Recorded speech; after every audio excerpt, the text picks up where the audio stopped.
Massive Zanzi, it's Christmas time. It's official. We're live right now and celebrating everything Christmas and getting you into the gears. And Kat is right now at the V&A Waterfront, and it's joy from Africa to the world. Christmas on a different level. Let's find out more.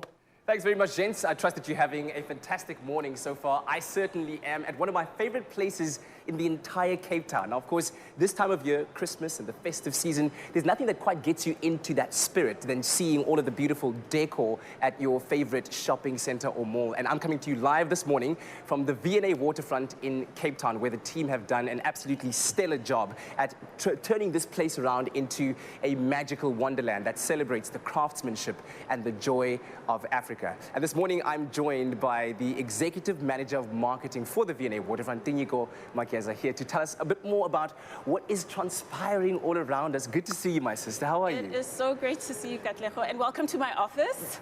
Well, I get to call the Waterfront my office, so welcome, everybody. Not a bad corner office you have. No. Regular call-in time for you this time of the morning? Oh, no, always. I'm 24/7. Like, I'm 24/7, fully committed to the neighborhood, so that's why I'm here. And fully committed to bringing joy from Africa to the world, which is the theme, right? And as you said to me earlier on, you know, your gift in terms of what you want the waterfront to represent. Tell me about the concept of joy from Africa to the world. I think, I think it's pretty self-explanatory, but this particular initiative was something we started in 2019, which most people don't know. And it really started with us asking the question, like, what can we do better? Especially when it comes to the festive season and Christmas decorations. This is the time of year where most destinations, where most malls transform their spaces into this magical, like, kind of fantastic, Eurocentric definition of Christmas. Right. So you get a lot of tinsel, you get reindeers, you get snow. Right, yes. I don't know about you, Katlego, but I've never really seen a reindeer. Okay. I don't know if you've seen a reindeer. I have not. The Kruger National Park might have brought a few of them in, Maybe but so they might far, have brought it in. we don't have those. So we thought to ourselves, actually, how about we just, like, let our imaginations run wild and come up with our own interpretation of an African festive season? Yeah. Then we took it one step further and we're like, well, we're all about sustainability. That's a big goal for us as a business. Right. There is nothing sustainable about tinsel and snow and fake reindeer that probably ends up in, a landfill somewhere. Thank you. I almost said a landmine, but thank you for that. So that was the second thing. And then the third thing was thinking, how do we make it all locally? How do we really democratize our supply chain and get local crafters, designers, makers, creators to help us bring this vision to life? Yeah. And it becomes less about us, but more about shining a spotlight on the incredible, amazing, African ingenuity that comes through craft and is often passed on through the generations. Yeah, we're seeing some of that magic that you're describing in the depictions on the boards behind you. There's the hope and joy balloon, right, that is around in one of the installations there.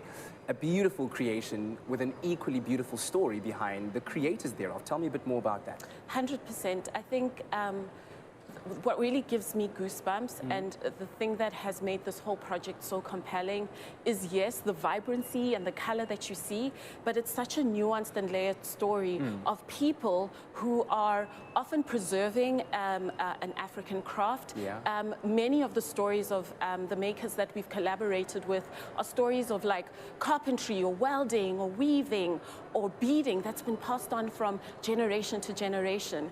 They are also stories of leaps of faith. People who've taken a leap of faith and said, how can I take my creativity and really expand on it, like really make it something that becomes a core part of my identity and actually supports my family? So these are the stories that you see. There are also stories of people in their communities that are working with the communities to teach them different types of African crafts so that they can support their families. Yeah. Particularly with the Hope and Joy balloon, what you'll see are these beautiful patterns that have been created by a young African artist. Yeah. Her name is Pilahili, and we've also collaborated with another artist called Z Fields. So they designed the patterns that you see. The basket of the Hope and Joy balloon was actually woven by the Cape Town Society for the Blind. Wow. So those are just some of the NPOs we partner with. We've partnered with what was formerly called Wolanani, which is now called Embrace Collective, and they work with communities that are impacted by HIV/AIDS and teach them how to teach the people there how to paper mache. Yeah. So many of our baubles are old baubles from like many, many years ago, and we've breathed new life into them by working with people like and communities like Embrace Collective. That's amazing. And of course, as always, I'm sure the V&A Waterfront will be a hive of activity during the festive season. Tell me about some of the events that you have happening. I'm sure that the amphitheater will be busy as always. The amphitheater, shows. always pumping, always pumping. We've partnered with MTN.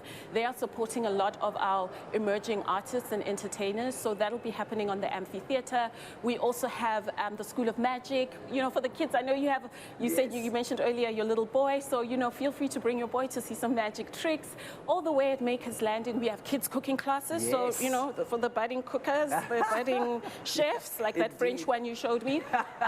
We have Makers Markets. So some of our Makers Landing incubatees are running Makers Markets all throughout the season. Yeah. All of this kind of culminates in New Year's Eve. Yeah. And for the first time in 2 years, we'll be celebrating New Year's Eve in style. Yes! Let's go. Well done to you and the team. Thank you. Fantastic work. Certainly a cascade of joy from within and without. And so if you're going to be in the Cape Town region over the festive season, make sure that you make your way to the V&A Waterfront, who also have extended their opening hours, so you have more time to enjoy the beautiful magic that is the joy from Africa to the world.